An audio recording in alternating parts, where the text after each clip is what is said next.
children. We hear analysis on how this is happening and how serious it is.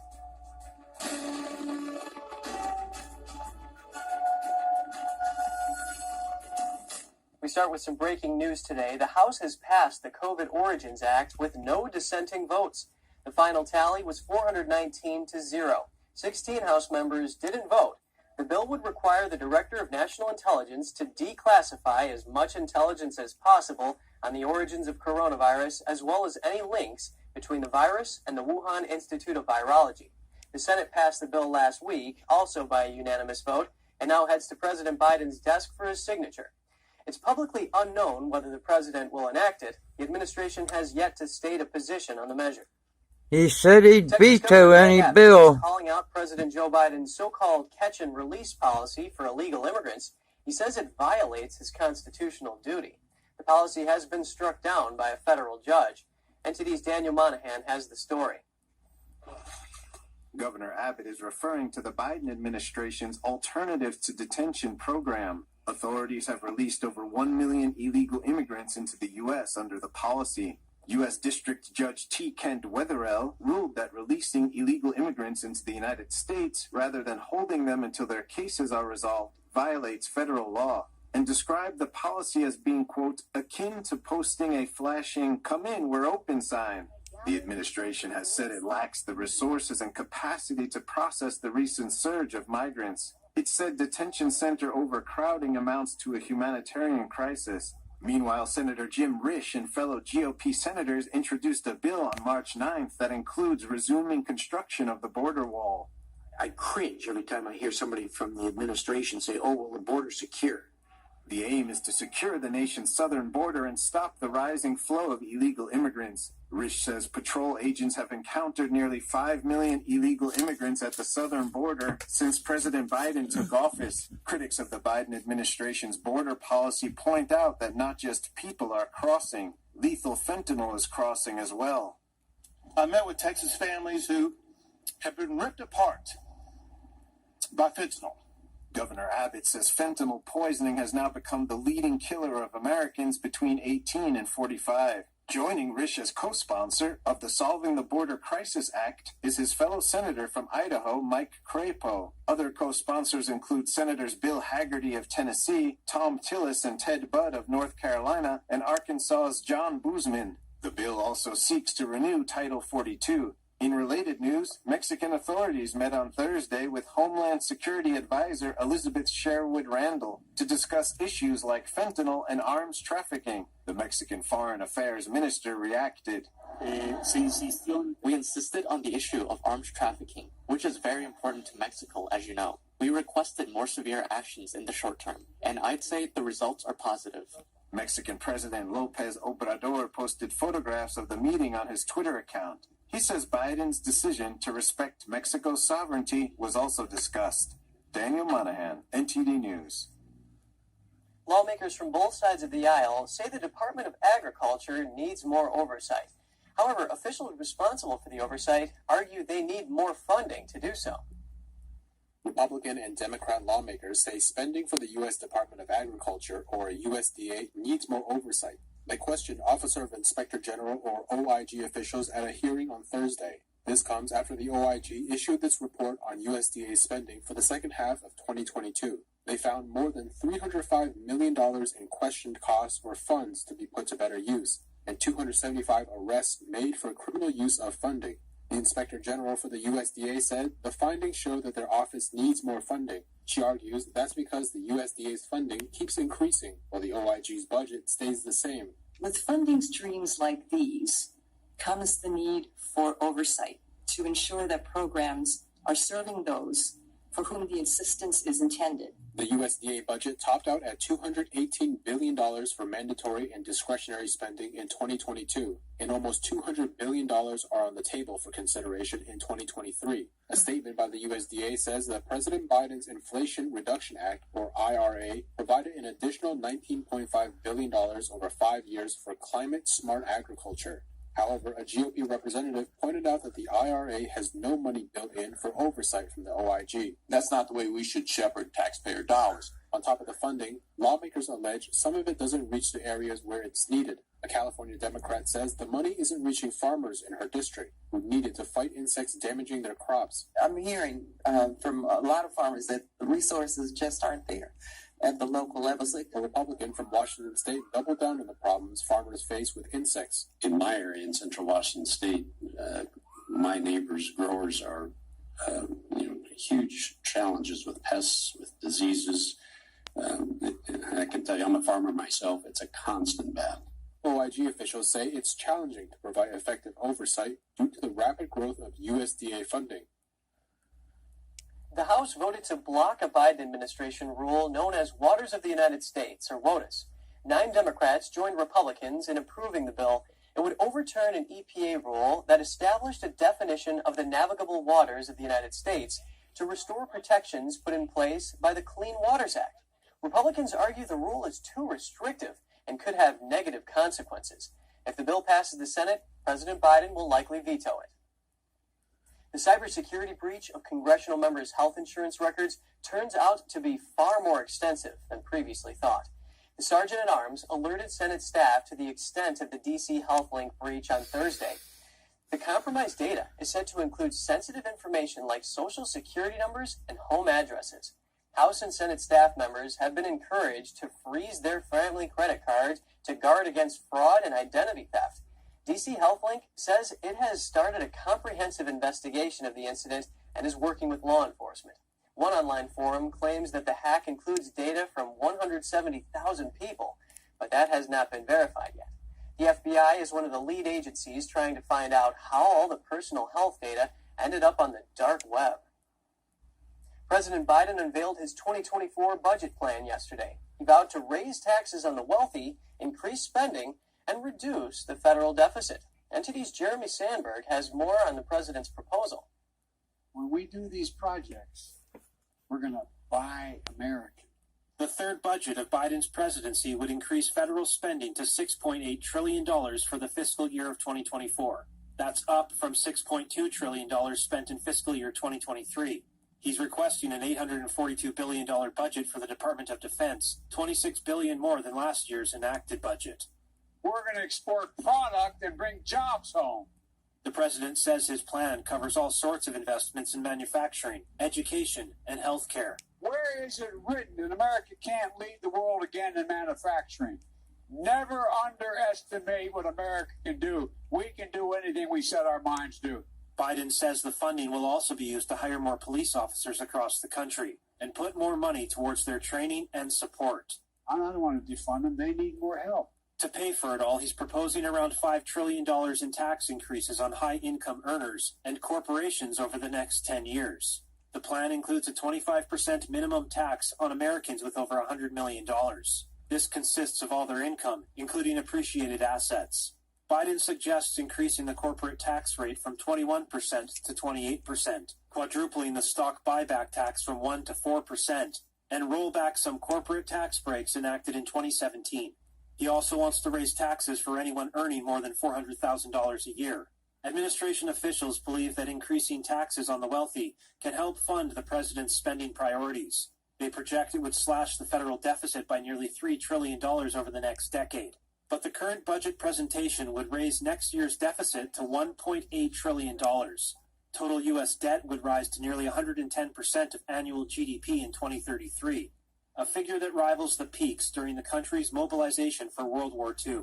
Jeremy Sandberg, NTD News.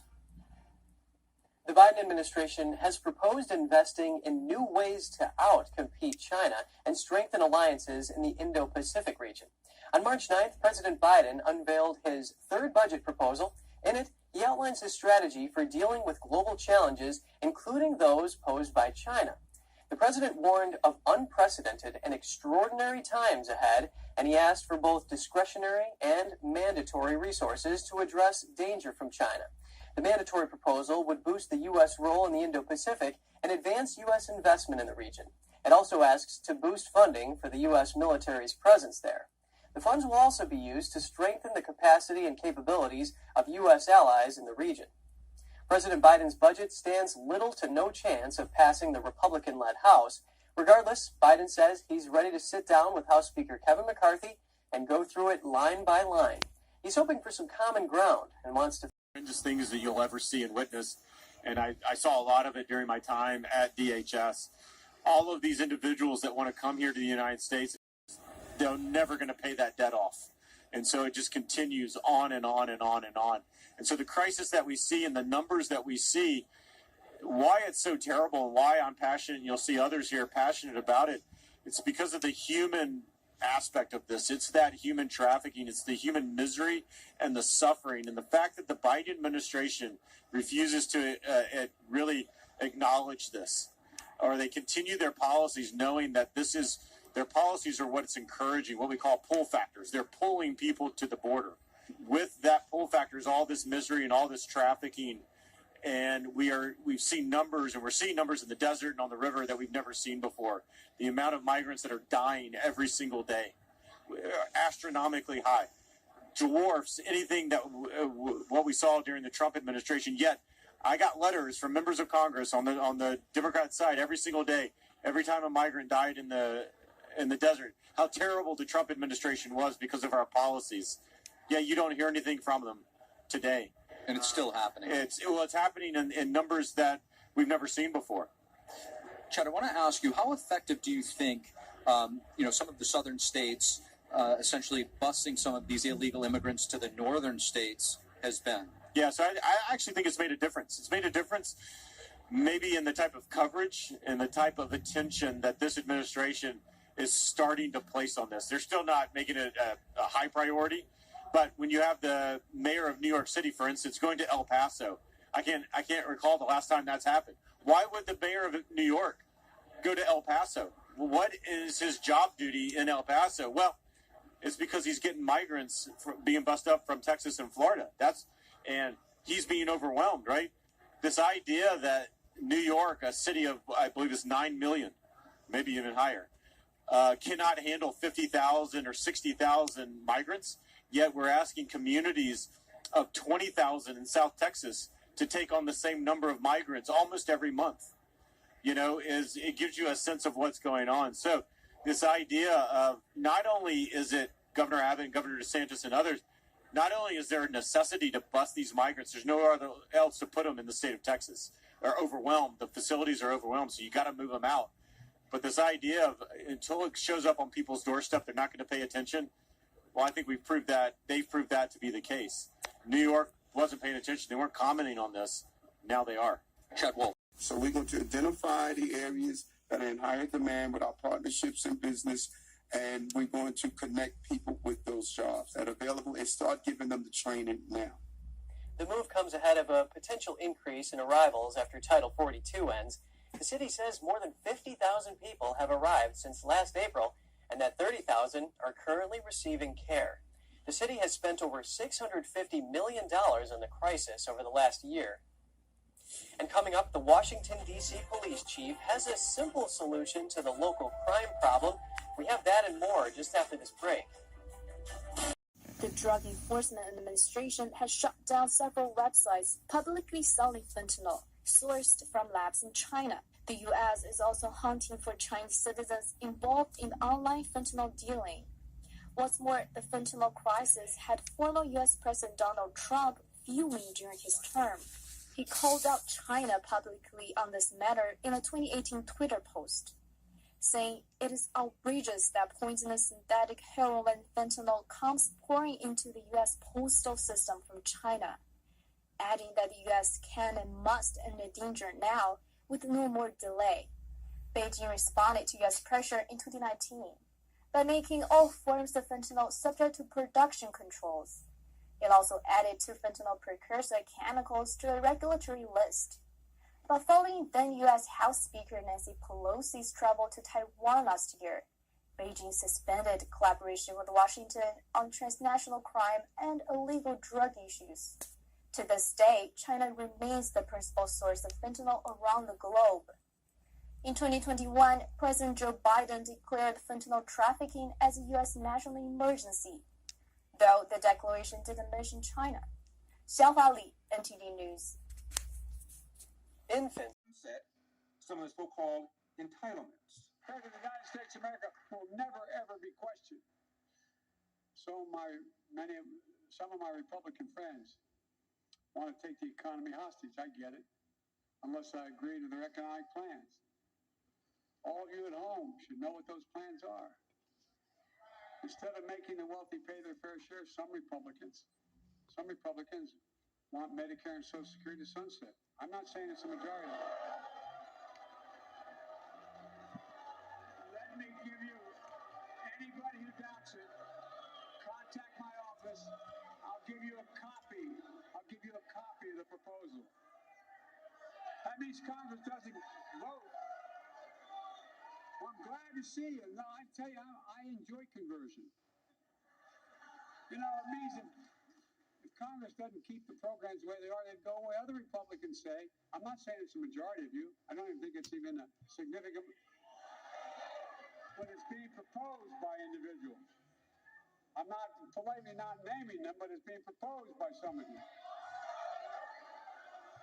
Look, folks, the idea is that we're not going to be moved into being threatened to default on the debt if we don't respond. Folks,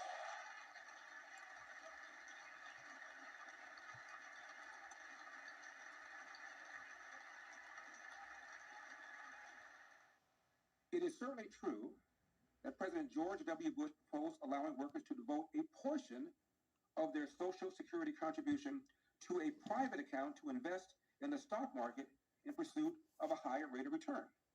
Now, the report from the Bush Commission on Social Security read, Social Security will be strengthened if modernized to include a system of voluntary personal accounts.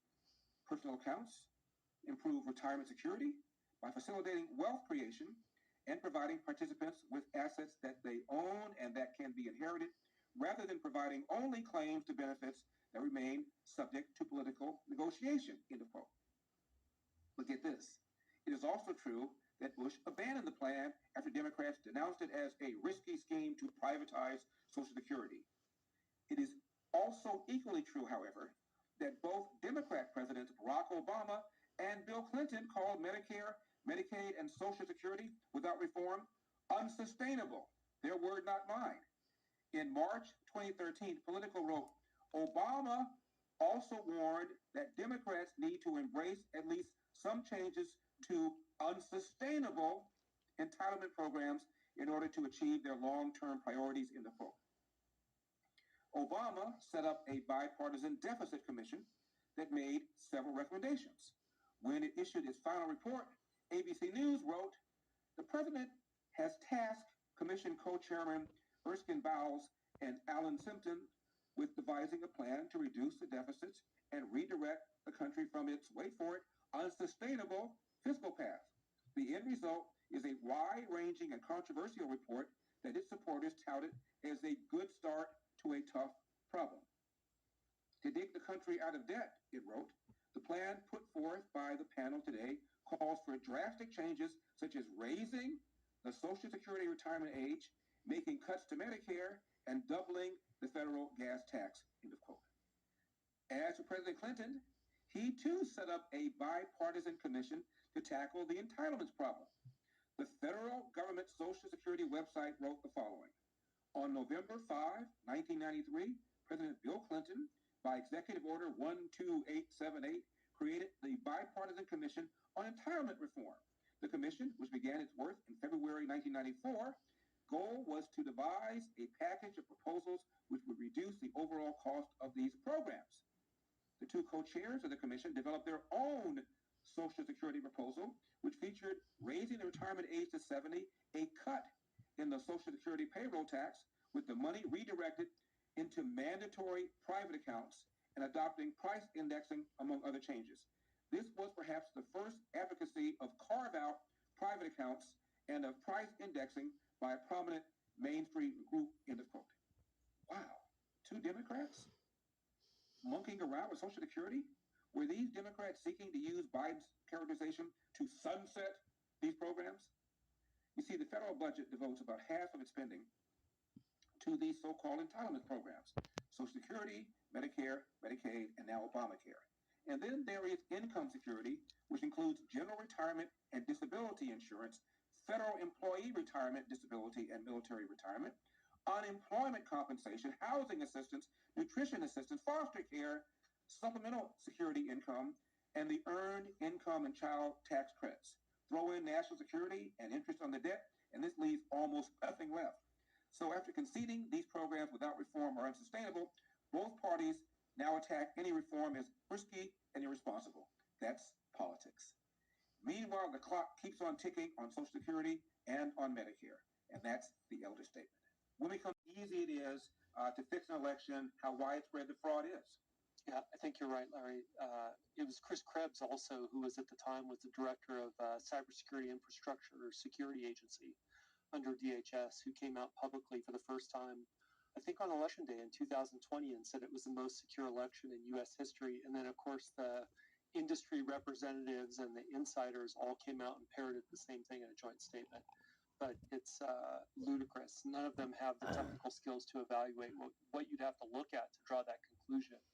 And even now, citizens have been working on this for years, just trying to get to the data to find out what was true about the election. And it's been so difficult. That lack of transparency is one of the greatest problems we face. Colonel, I think it was Obama who said, it's hard to fix an election in America because we have basically 50 different voting systems, and therefore nobody could really fix an election, not on a national level. Your response? Well, we don't really have that many different voting systems. What we have is a few primary vendors. The 5 largest vendors of voting systems in the United States provide the voting systems that almost 90% of the population votes on, including all of the largest counties in the United States, which are the counties which effectively determine the electoral direction for their given states. So the idea that, well, it's too diverse for someone to hack into all of it or to control over it, all of it has been, I think, soundly refuted. It's interesting because many of the same people who echoed that claim were then just a couple years later talking about how the Russians had infiltrated and compromised the election and it was rigged. I don't know how you reconcile those two positions, but cognitive dissonance is common on the left. Well, that's right. People like Donald Trump called an election denier. Hillary, for 4 years of Trump presidency, referred to him as illegitimate, said the election was stolen, to the point, Colonel, where according to a YouGov poll in 2018, 66% of Democrats believe the Russians changed vote tallies. Even though Homeland Security Secretary Jay Johnson testified not a single vote tally was changed by the Russians, although they tried. And he said, we don't know whether or not the Russian interference altered the outcome of the election. We'd have to be mind readers. Yet according to a Gallup poll 2018, 78% of Democrats believe the Russians altered the outcome of the election. And so a greater percentage of Democrats believe 2016 was stolen. The Republicans who feel the same way about 2020. Yeah, I think that's right. In some sense, they were both right about the prospect of vulnerabilities in our election systems. It's just that for some reason, people think it only happens when they don't get their way. What's actually probably true is that our systems, and not just the voting systems themselves, but all of the systems that we rely upon for our elections, including the voter registration systems and including now widespread use of mail-in ballots, the almost complete lack of any discipline in requiring government-issued photo ID to determine eligibility and to make sure that we're actually getting a ballot from an eligible voter and only one from them. All of those have broken down in our country. We're really at immense risk for corruption in our elections. So, Colonel, at the time when Barack Obama was running for president, I don't remember whether it was during the campaign or shortly after he became president, but I think, Chris, it was during the campaign, and he was asked about American exceptionalism. He said, well, a lot of countries feel that they're exceptional. I'm sure Brazilians feel that they're exceptional. And then he realized that it was a political mistake, and he has since now come back to saying America is an exceptional nation, and he believes in American exceptionalism. But the truth was, he didn't feel that way at all. Yeah, absolutely. They have this globalist nature about them that I think that's what they really care about. And that's why, if we noticed, President Biden was in Ukraine for President's Day. And not that there's anything with him visiting Ukraine, and not that there's even anything with him visiting Ukraine on President's Day, albeit somewhat odd.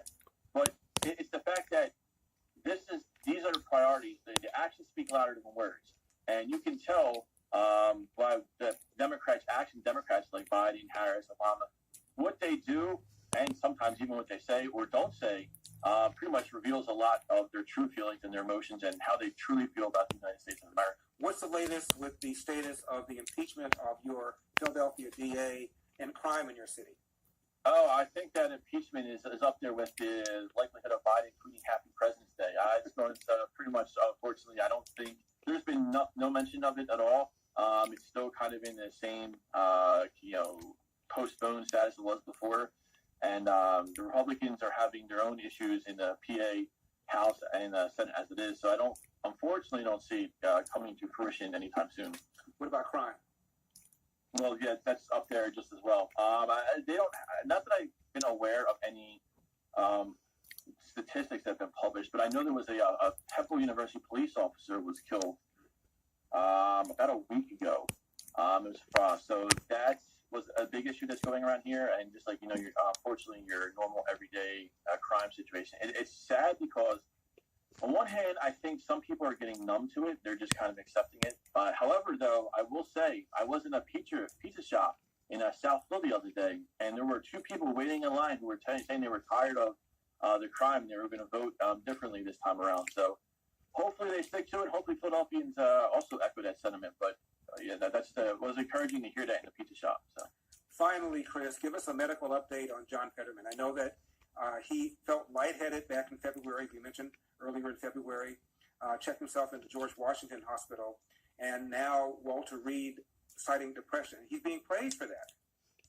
Yeah, the thing about that is no one really wants to make an issue of his medical condition because I think that's not fair to do so. He has these issues. He has these issues.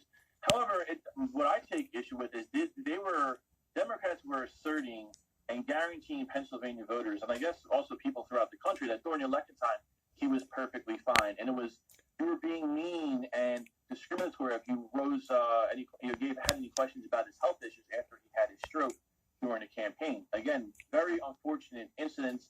No one wants to make any negative statements about his health conditions with the stroke or this. However, it's become obvious now that Democrats were not honest at all with his health situation and I guess you could even say the seriousness of his health issue, because now we're at clinical depression, and that's different than what he had from his stroke. So again, you don't want to say anything about his conditions, but I do think that for all the outspoken, or for all the words and the condemnation people have said about George Santos lying, Democrats are just as bad, as you can see with Fetterman, that they were not honest at all in any way about his health and his being up to the ability to take care of his task as a senator, because we're not even maybe not even 2 months into his term, his 6-year term, not even 2 months into a 6-year term, and he's still having all these health issues.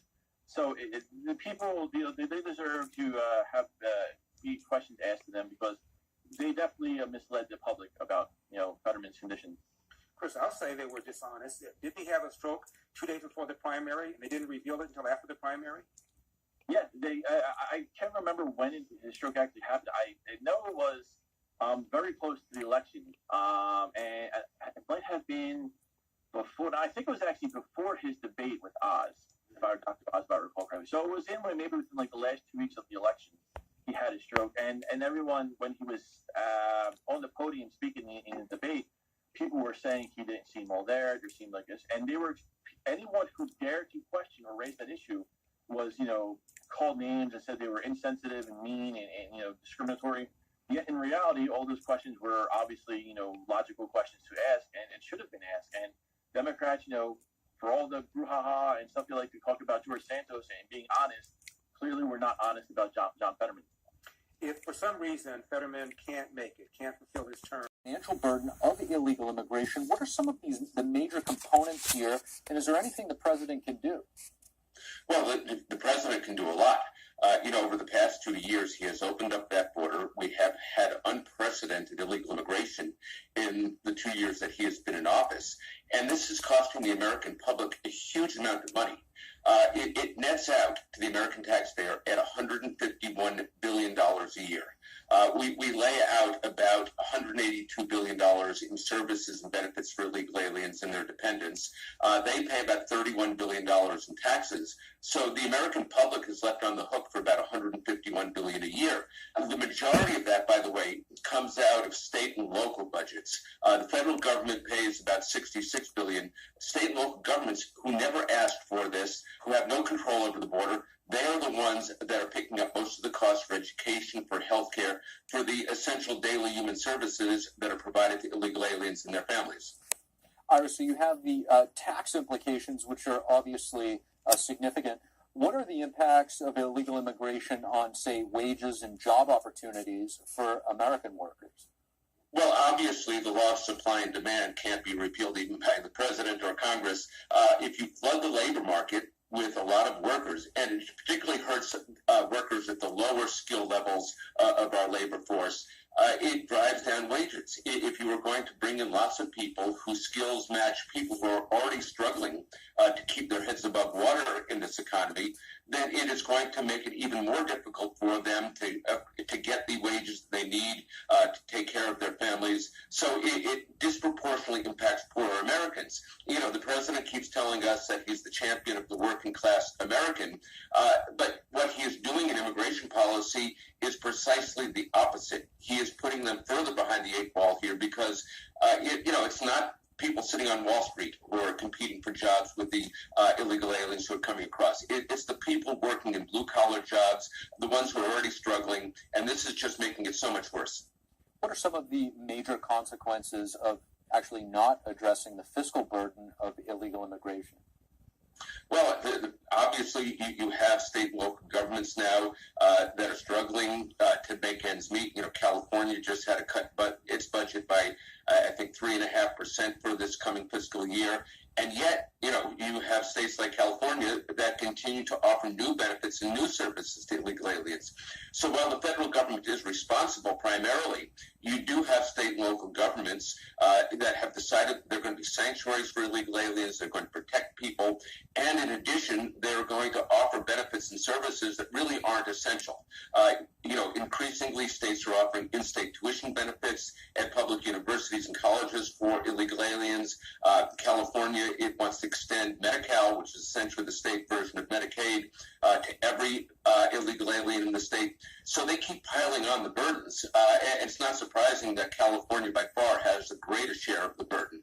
So it just makes it more difficult for these already struggling localities to provide the basic services that citizens require right now.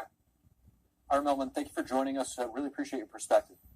Not an insurer, right? So leave that to the experts and then help people purchase the insurance they need. Meanwhile, Biden will release his full plan to address the Medicare funding crisis on Thursday. It's part of his incoming budget plan, which is unlikely to go far because of a divided Congress. And moving on. While President Biden is trying to raise taxes, some states are cutting taxes. Soon, West Virginia and Utah could be added to the list. West Virginia's governor is expected to sign a bill that passed the state house this weekend. According to the Wall Street Journal, the bill would cut income tax rates